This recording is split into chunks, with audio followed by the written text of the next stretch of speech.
मेरे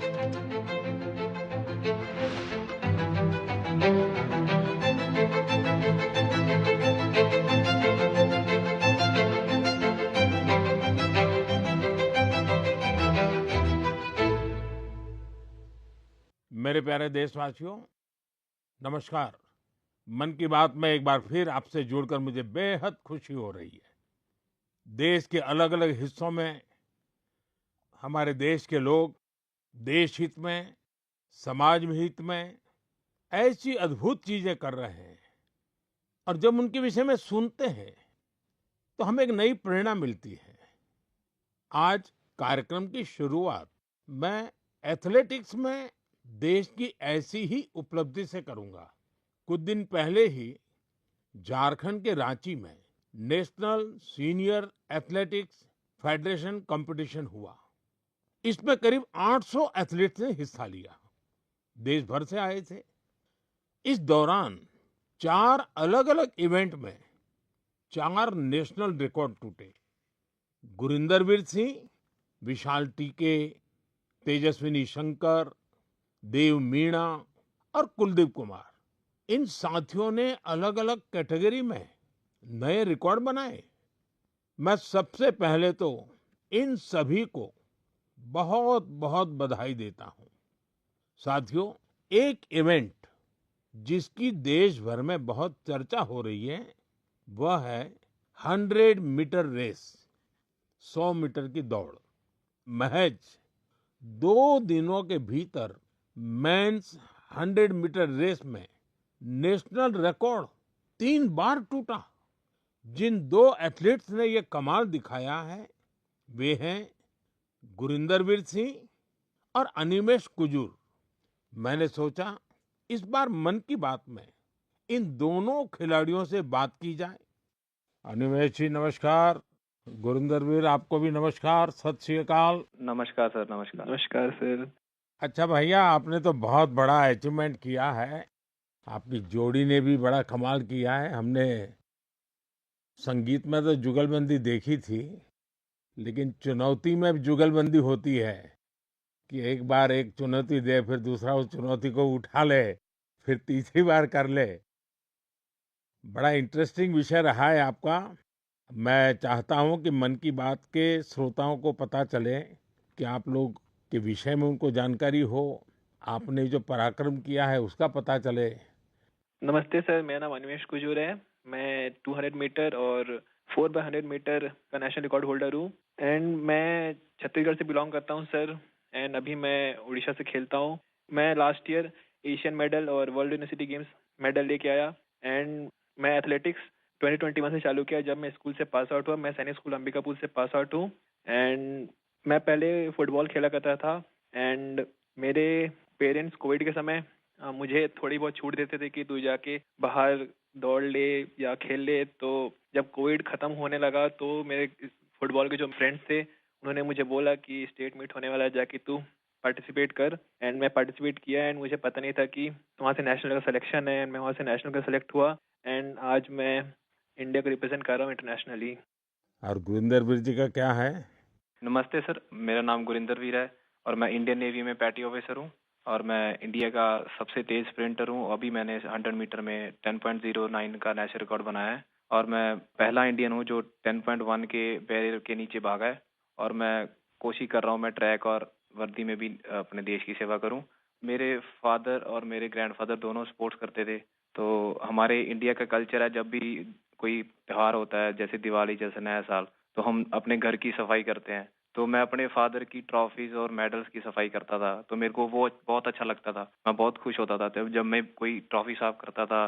तो मैं पूछता था अभी ये ट्रॉफी कहाँ जीती, ये मेडल कहाँ जीता, ये फोटो कब किया है। तो फिर मेरे को वो अपनी कहानी सुनाते थे भी मैं यहाँ खेलने गया, मैंने ये नेशनल मेडल जीता, ये मैंने अपनी टीम को इतना जिताया। तो फिर मैं भी उनको बोलता था भी मैं भी कोई स्पोर्ट्स करनी है। वो रनिंग करने जाते थे मॉर्निंग में, तो मैं उनको बोलने लगा भी मेरे को भी लेके जाया करो आप अपने साथ। तो मेरे को लेके जाने लगे, जो उन्होंने अपनी गेम स्पोर्ट्स में सीखा था तो मेरे को सिखाने लगे। तो मेरा इंटरेस्ट बनने लगा। मैंने यूसेन बोल्ट का वर्ल्ड रिकॉर्ड टूटता हुआ देखा। तो एक स्टोरी है ऐसे फनी, मैं अभी टीवी देख रहा था तो मम्मी ने मेरी ने टीवी बंद कर दिया, कही भी अभी बेटा पढ़ने का टाइम हो गया, आप पढ़ो।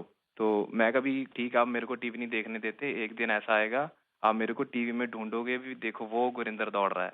तो मेरे को भी खुशी होती है जब मेरी माँ मेरे को टीवी पे दौड़ता हुआ देखती है।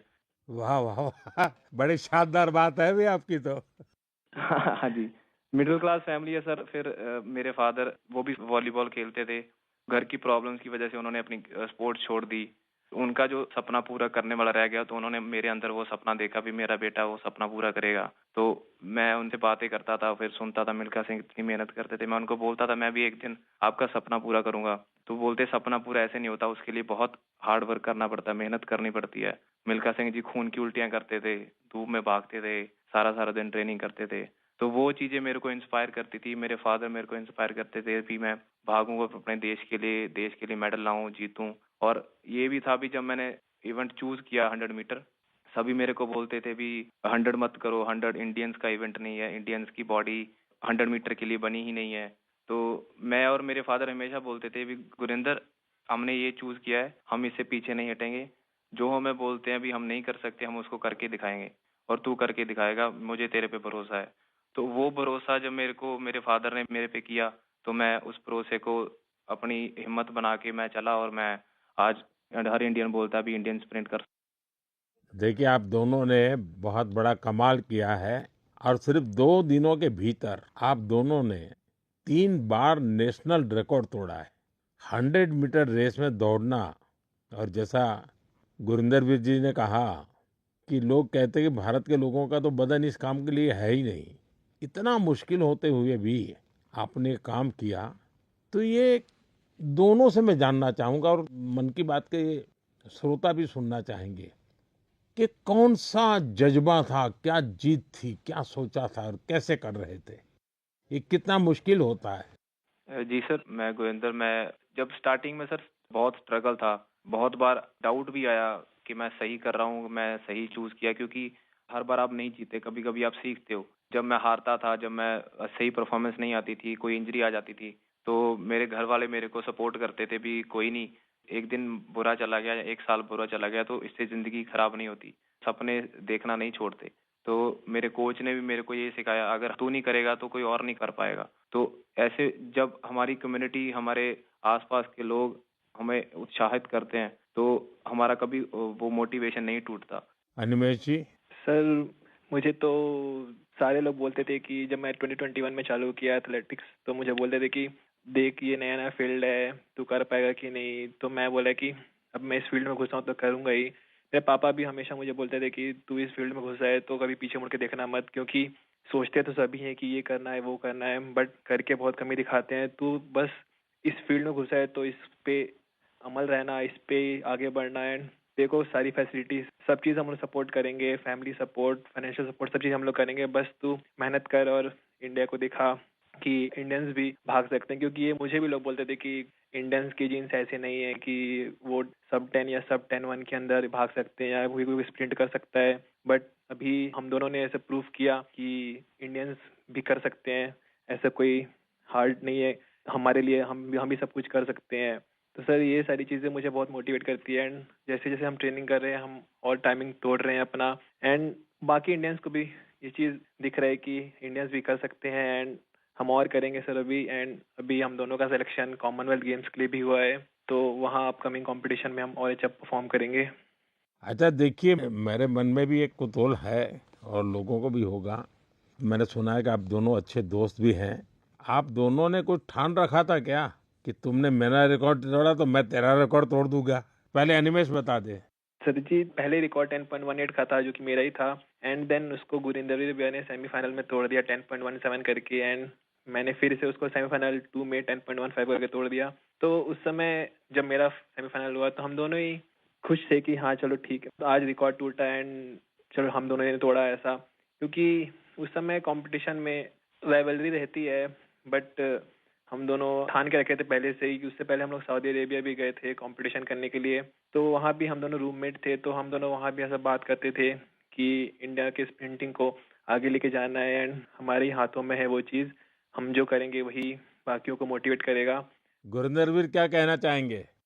हम दोनों ने डिसाइड किया था भी हम दोनों अच्छा भागेंगे। तो कभी भी सर एक दूसरे को जरूरत होती है तो एक दूसरे के साथ खड़े होते हैं। जैसे अभी रिकॉर्ड करने से पहले जब मैंने रिकॉर्ड किया फिर अनिमेश ने किया, तो जब हम वार्म अप कर रहे थे तो मैं अनिमेश को बता रहा था भी अनिमेश वो ब्लॉक सही है, उस पे जाके बैठ, वहां पे स्ट्राइड कर ले, हम वार्म अप यहाँ पे करेंगे, यहाँ पे वार्म अप सही होगा। तो एक दूसरे की हेल्प करते हैं, एक दूसरे की हेल्प करते हैं जब, तो दूसरा भी इम्प्रूव करता है, हम भी इम्प्रूव करते हैं। तो दोस्ती भी चाहिए सर, बट जब हम ग्राउंड के बाहर हैं, कंपटीशन के बाहर हैं, तो हम दोस्त हैं, बट जब हम ग्राउंड में चले जाते हैं तो एक दूसरे के कॉम्पिटिटर हो जाते हैं। तो ये होता भी मैं इससे फास्ट भागूंगा, मैं इससे फास्ट भागूंगा।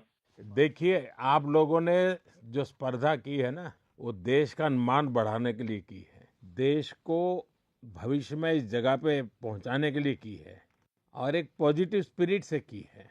और मैं मानता हूं कि आपका ये जो स्पोर्ट्समैन स्पिरिट है, खेलना भी है, एक दूसरे को चुनौती भी देना है और फिर आगे निकलने के लिए प्रयास करना है और फिर आगे जाने के लिए एक दूसरे की मदद करना है। ये अद्भुत काम किया है आप लोगों ने।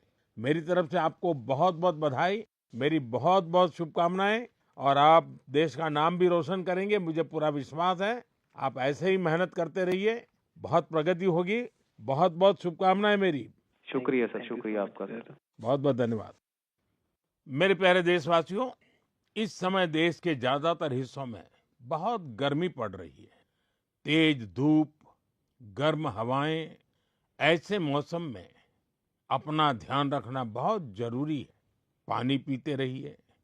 धूप में अगर निकलना ही पड़े तो थोड़ा संभल कर निकले। इस दिशा में सरकार की भिन्न भिन्न डिपार्टमेंट्स ने जो गाइडलाइंस जारी की है वो भी भूलिएगा नहीं। साथियों, हमारे यहाँ गर्मी से लड़ने का तरीका कई बार रसोई में भी मिलता है। आपने भी देखा होगा, जैसे जैसे गर्मी बढ़ती है वैसे वैसे घर की रसोई का स्वाद बदल जाता है, रसोई का प्रकार बदल जाता है। कहीं मटके का पानी निकल आता है, कहीं दही जमने लगता है, तो कहीं कच्चे आम उबलने लगते हैं और फिर शुरू होता है देसी पेय का दौर। देसी पेय से आप भी परिचित हैं। अगर आप उत्तर भारत में जाएंगे तो काफी जगह आपको मिलेगा आम पन्ना, कच्चे आम का स्वाद और गर्मी से राहत भी। पंजाब हरियाणा जाइए तो लस्सी मिल जाएगी, बड़े गिलास वाली लस्सी। राजस्थान और गुजरात में छाछ जैसे हर खाने की साथी बन जाती है। और बिहार, झारखंड, पूर्वी उत्तर प्रदेश में सत्तू का शरबत, उसकी तो बात ही क्या है। पेट भी भरे, ताकत भी दे। कोंकण और गोवा में कोकम शरबत, सोल कढ़ी, दक्षिण भारत में पानकम, नीरमोर, संबारम और ओडिशा में बेलपना। वो सिर्फ पेय नहीं, भारत के अलग अलग क्षेत्रों की परंपरा का हिस्सा है। और इसमें एक भारत श्रेष्ठ भारत की भावना की झलक भी मिलती है।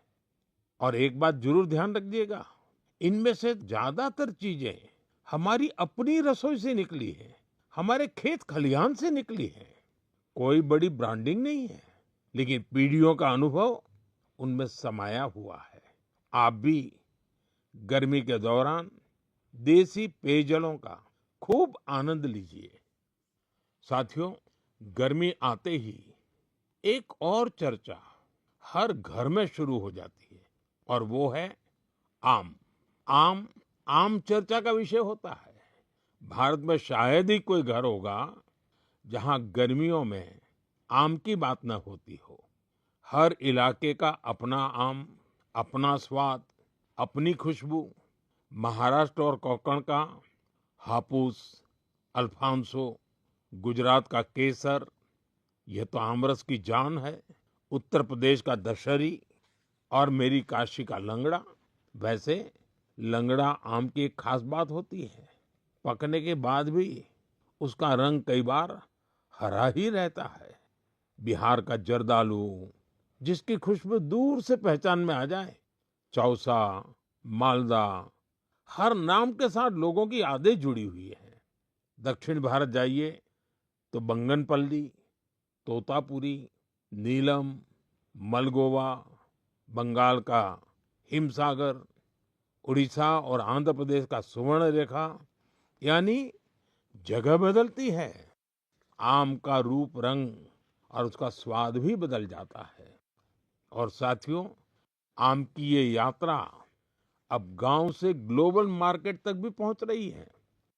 आज मन की बात के माध्यम से मैं आम की पैदावार से जुड़े अपने किसान भाई बहनों की प्रशंसा करूंगा। आप देश की कृषि अर्थव्यवस्था के लिए आम किसान नहीं, बहुत विशेष हैं। ऐसे ही छाए रहिए। साथियों, गर्मी के इन दिनों में ऐसे तो स्कूलों की छुट्टियां होती हैं, लेकिन मैं एक ऐसे क्लास की बात करूंगा जिसमें आपका एडमिशन करने का मन कर जाएगा। साथियों, एक स्थिति की कल्पना कीजिए, एक ऐसा स्कूल जहां बच्चे भी आते हो, युवा भी और बुजुर्ग भी, जहां कोई फीस ना हो, कोई बड़ी बिल्डिंग ना हो, कोई क्लासरूम भी ना हो, और सबसे रोचक बात, वहां क्लास नदी में लगती हो। साथियों, ये कोई कहानी नहीं है, ये एक सच्चा प्रयास है। केरलम के आलुवा में साजी वलाशेरिल जी ऐसा ही एक स्विमिंग क्लब चला रहे हैं। अब तक 15,000 से ज्यादा लोग यहाँ तैरना सीख चुके हैं। साजी जी ने दिव्यांग बच्चों को भी स्विमिंग सिखाई है। इस प्रयास के पीछे एक पीड़ा भी छिपी है। कुछ वर्ष पहले एक नौका हादसे में कई छात्रों की मृत्यु हो गई थी। उस घटना ने साजी जी को भीतर तक झकझोर दिया। उन्होंने सोचा, अगर बच्चों को तैरना आता होता तो शायद कई जानें बच जाती।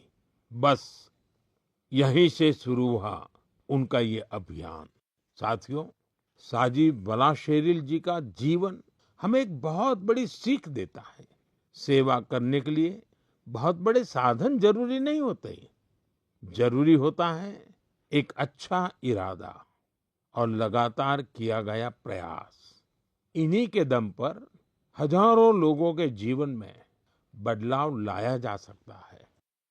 मेरे प्यारे देशवासियों, बीते दिनों मुझे यूरोप के नीदरलैंड जाने का अवसर मिला। वहां मैं कई मीटिंग में शामिल हुआ।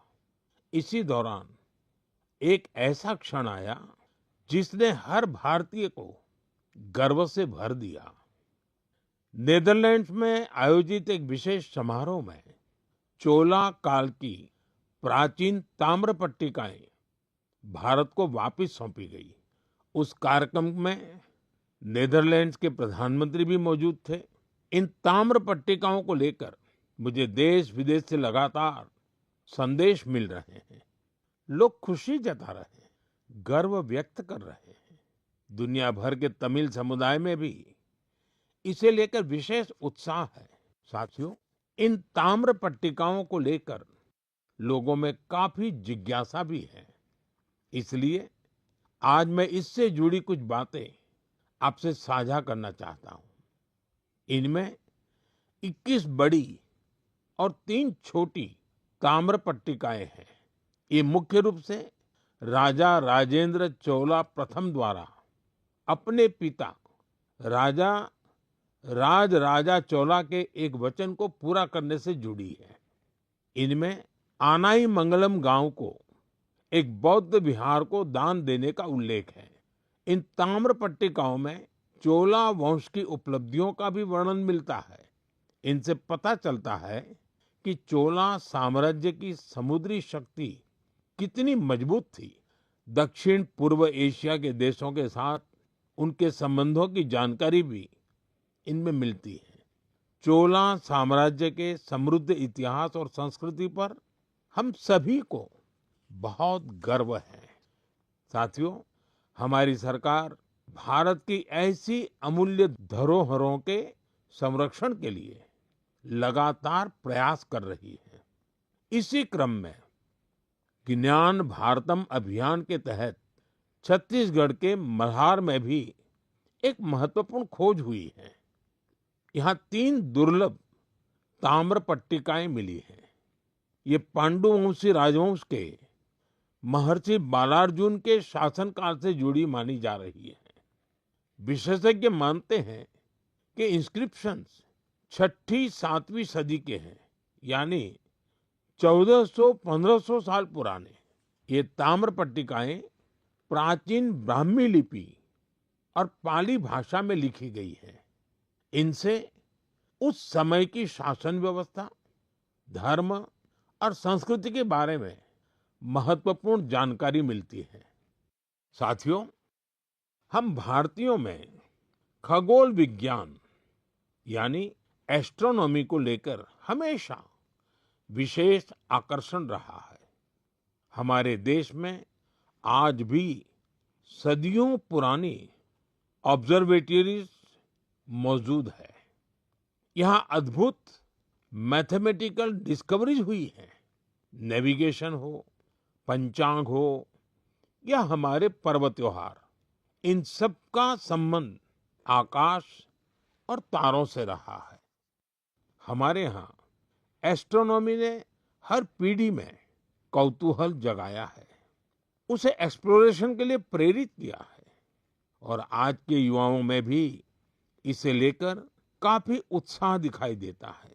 आजकल आप भी देखते होंगे, देश भर में एस्ट्रोनॉमी क्लब्स तेजी से लोकप्रिय हो रहे हैं। बड़े शहरों से लेकर छोटे कस्बों तक, स्कूलों से लेकर पार्कों तक इनकी गतिविधियां दिखाई देती हैं। मुझे बेंगलोर एस्ट्रोनॉमिकल सोसाइटी के बारे में जानकारी मिली। यहाँ ऑब्जर्वेशनल सेशंस आयोजित किए जाते हैं। इस संस्था ने ग्रामीण क्षेत्रों में एस्ट्रोनॉमी को लोकप्रिय बनाने का मिशन भी शुरू किया है।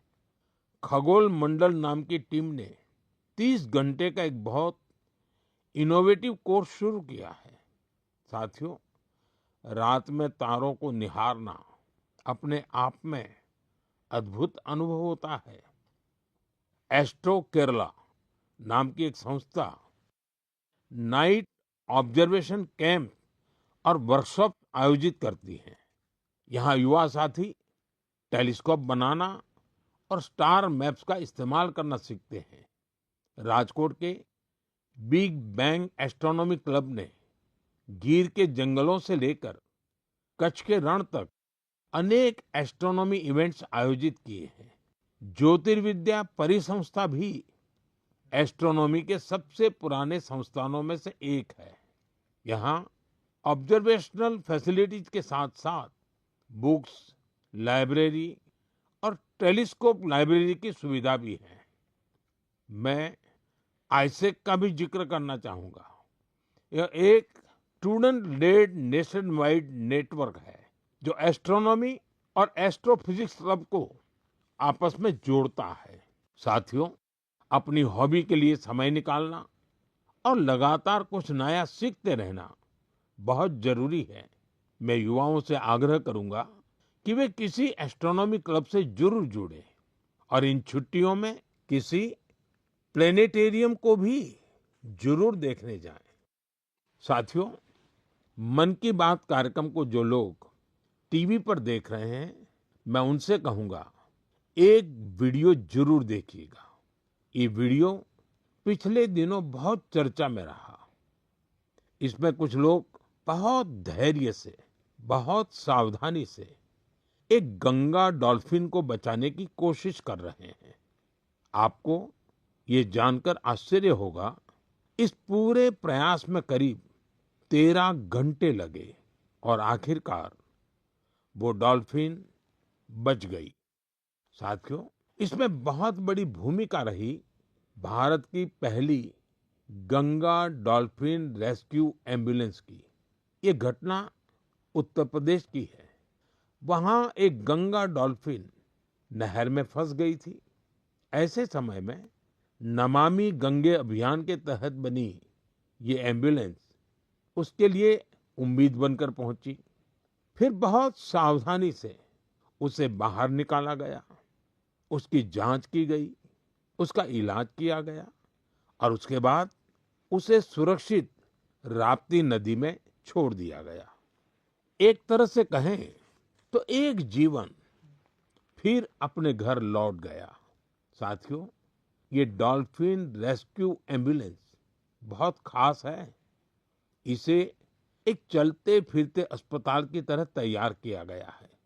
इसमें डॉल्फिन को सुरक्षित रखने की व्यवस्था है, ऑक्सीजन की सुविधा है, विशेष स्ट्रेचर है, बचाव के उपकरण है। यानी अगर कोई डॉल्फिन घायल हो जाए, नहर में फंस जाए या नदी से कट जाए तो तुरंत उसकी मदद की जा सकती है। साथियों, जब हम गंगा डॉल्फिन को बचाते हैं तो हम सिर्फ एक प्रजाति को नहीं बचाते, हम गंगा की जैव विविधता को बचाते हैं, नदी के पूरे जीवन तंत्र को बचाते हैं और अपनी आने वाली पीढ़ियों के लिए प्रकृति की एक अमूल्य धरोहर भी बचाते हैं। मेरे प्यारे देशवासियों, आप में से बहुत लोगों की नदी, तालाब और कुएं के पानी से जुड़ी यादें जरूर होगी। किसी को तालाब में तैरना याद होगा, किसी को दोस्तों के साथ तालाब किनारे खेलना, किसी को उस मिट्टी की खुशबू याद होगी। बचपन की ऐसी यादें जीवन भर मन में बसी रहती हैं।